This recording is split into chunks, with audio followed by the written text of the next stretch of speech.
अब आप देख लें यहाँ पे इनकम कितनी आ रही है, ये लिखा हुआ है जी 34,272.48 this is my years income जो मुझे मिली है यूनिवर्सिटी की तरफ से स्टाइपेंड मिला है। और ये मुझे इसीलिए मिला है कि मैं रह सकूँ इसके ऊपर और मैं अपने खर्चे पूरे कर सकूँ यहाँ पे।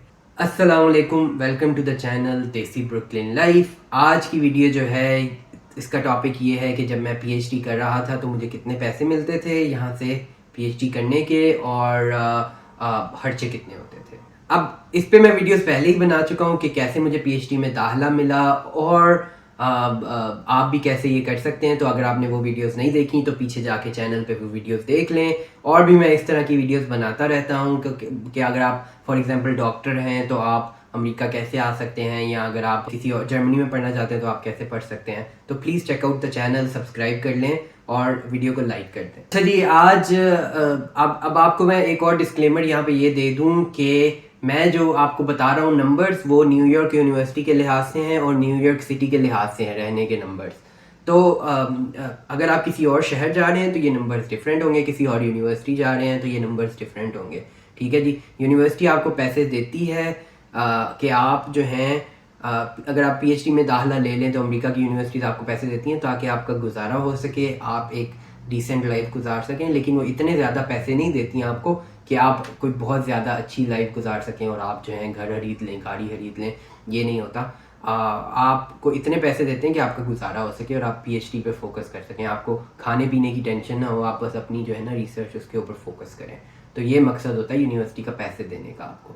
तो ये जहन में रखें और इन नंबर्स को अब आप देखें। आगे आपको बताते हैं कितना खर्चा होता था और कितने पैसे मिलते थे। पैसे तो मैं आपको बताता हूँ कितने मिलते थे, लेकिन उससे पहले मैं आपको एक थोड़े खर्चे गिनवा दूँ कि खर्चे तकरीबन यहाँ पे कितने होते हैं। तो अभी जिस मैं अपार्टमेंट में रहता हूँ उसका रेंट है 1700। तो ये एक 1 बेडरूम अपार्टमेंट है ब्रुकलिन के अंदर। 1700 महीने का रेंट है यहाँ पे।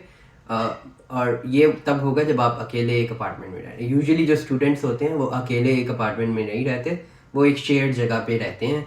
तो शेयर्ड जगह जो है उसमें रेंट फिर डिवाइड हो जाता है, लेकिन आपको चीज़ें शेयर करनी पड़ती हैं, किचन और बाथरूम शेयर करना पड़ता है यूजुअली। तो जैसे मैं आपको एग्जांपल दे देता हूँ कि मैं एक 3 बेडरूम अपार्टमेंट में रहता था जिसमें 3 लोग, हम 3 स्टूडेंट्स इकट्ठे रहते थे और हम किचन और बाथरूम जो था वो एक ही था, तो वो शेयर करते थे।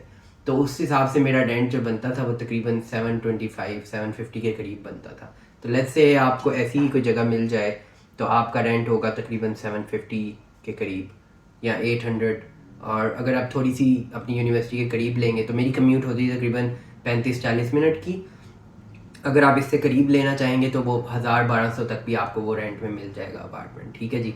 तो let's say on the safe side to even it out हम कहेंगे 1000 जो है ना आप रेंट दे रहे हैं शेयर्ड अपार्टमेंट में रहने का। ठीक है, वो आपका रेंट है।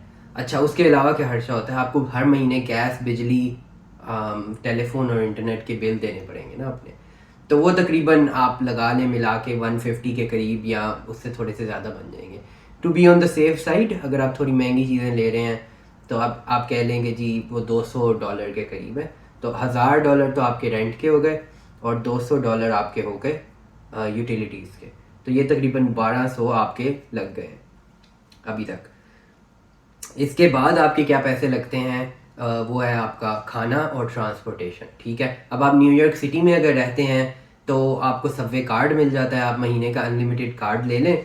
वो सबवे कार्ड जो होता है वो तकरीबन जब मैं लेता था रेगुलरली तो तकरीबन 120-130 के करीब मिलता था। ठीक है जी, 130 लगा लेते हैं उसकी कीमत, अब थोड़ी शायद ज़्यादा हो गई हो। 130 का आपको सबवे कार्ड मिलेगा, ये ऐड कर लेते हैं उसके अंदर। तो अभी तक आप खर्च कर चुके हैं $1330 महीने के, ये हर महीने का खर्चा है। और इसके अलावा अब क्या खर्चा रह गया आपका? खाने का। ठीक है जी, बाकी सारे खर्चे आपने कवर कर लिए। खाने का या आपने जो शॉपिंग वगैरह करनी है, कपड़े रेगुलरली लेने हैं, उसका खर्चा।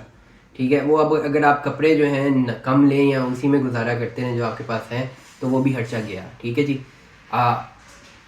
आपका जो खाने का खर्चा है वो कितना होगा?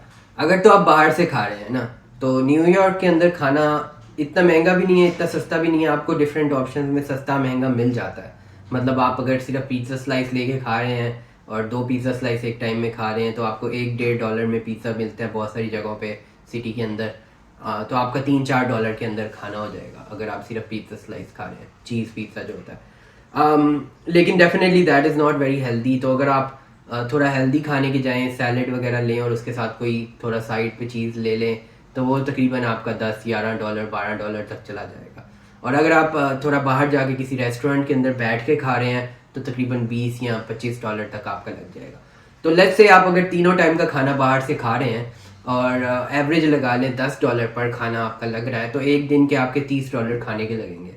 अब $30 अगर आपके एक दिन के लग रहे हैं तो 30 दिनों के मल्टीप्लाई कर दें उसको 30 से, तो $900 आपके खाने के हो गए अगर आप हर चीज़ बाहर से लेके खा रहे हैं।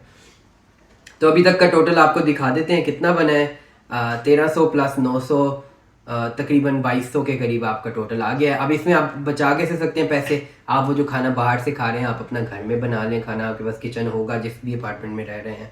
और आप आधी कोस्ट कम कर सकते हैं अपनी जो है ना तकरीबन, अगर आप खाना खुद ही बना लें। लेकिन आपको ऑर्गेनाइज होना पड़ेगा। अगर आप मील प्रेप करनी पड़ेगी थोड़ी, आपको वीकेंड पे ज़्यादा कुकिंग करनी पड़ेगी, वीकडेज में शायद आप बिज़ी होंगे। तो ये थोड़ी प्लानिंग ज़्यादा हो जाती है उसमें। ठीक है, आपके $450 900 में से बच सकते हैं। खैर मैं अज्यूम कर रहा हूँ कि ज़्यादातर आप बाहर से खा रहे हैं। मैं ज़्यादातर बाहर से खाता था, तो मैं अपने लिहाज से अज्यूम कर रहा हूँ क्योंकि मुझे पता है स्टूडेंट्स कैसी लाइफ गुजारते हैं। तो ज़्यादातर आप बाहर से खाएंगे, लेकिन ये भी ऑप्शंस होती थी कि आप कुछ वीकेंड पे कुक कर लें, अगले पूरे हफ्ते के लिए थोड़ा एक 7 मील्स कुक कर लें, तो रोज़ का डिनर आप घर आके कर लें, तो उससे भी थोड़े पैसे बच जाते हैं। ठीक है जी। अब हम आते हैं मुझे पैसे कितने मिलते थे। ये तो आपको खर्चा पता लग गया, तकरीबन 2230 आई थिंक बन रहे हैं। अच्छा जी, अब आपके आगे हम कि खर्चा कितना मिलता था। अब ये मैं आपको अपने प्रूफ दिखा रहा हूँ 7 डॉक्यूमेंट्स के। ये मेरा टैक्स रिटर्न मैं आपको दिखा देता हूँ, इधर इस वक्त लगा देते हैं टैक्स रिटर्न। टैक्स रिटर्न में आप देख लें जी मेरी इनकम कितनी थी एक साल की। ये एक साल का टैक्स रिटर्न था। ये 2017 का के टैक्सेस थे जो 2018 में रिटर्न फाइल हुआ है। अब आप देख लें यहाँ पे इनकम कितनी आ रही है। ये लिखा हुआ है जी 34,272.48 this is my years income जो मुझे मिली है। यूनिवर्सिटी की तरफ से स्टाइपेंड मिला है और ये मुझे इसीलिए मिला है कि मैं रह सकूँ इसके ऊपर और मैं अपने खर्चे पूरे कर सकूँ यहाँ पे। अब मुझे ये पैसे मिले हैं इधर ठीक है जी। अब मुझे जब ये पैसे मिले हैं तो ये मेरी इनकम है पूरे साल की। अब इसमें से ये मुझे पूरी की पूरी नहीं मिलती, इसमें से कुछ अमाउंट जो है ना यहाँ पे विद होल्ड करते हैं। ठीक है, टैक्स के लिए विद होल्ड होता है यहाँ पे। टैक्स जो है ना पे एज यू गो होता है, तो जब आपको पे मिलती है उसमें से टैक्स कट के मिलता है। ये नहीं है कि आप साल के बाद इकट्ठा टैक्स देते हैं, आपकी पे में से ही पहले ही टैक्स कट जाता है। तो अब मेरा टैक्स कितना कटा है उसमें से 34,000 समथिंग में से मेरा टैक्स कटा है 6,209.65 यहाँ पे आपको ये भी दिखा देते हैं टैक्स रिटर्न में कहाँ लिखा है कि आपकी टोटल पेमेंट्स टैक्स की कितनी हुई हैं। अब ये तो आपने टैक्स दे दिया तो ये टोटल अमाउंट आपको मिली नहीं है। टोटल अमाउंट आपको जो साल में मिली है वो 34,000 नहीं है, वो इस 6,000 को निकाल के मिली है। तो टोटल अमाउंट आपको 28,000 के करीब समथिंग मिली है। 28,000 एंड समथिंग, वो कितना बनता है आप ऊपर लिख देते हैं। अब ये 28,000, अब यहाँ पे एक सवाल आपके जहन में शायद ये आ रहा हो कि ये 6,000 टैक्स पूरा था।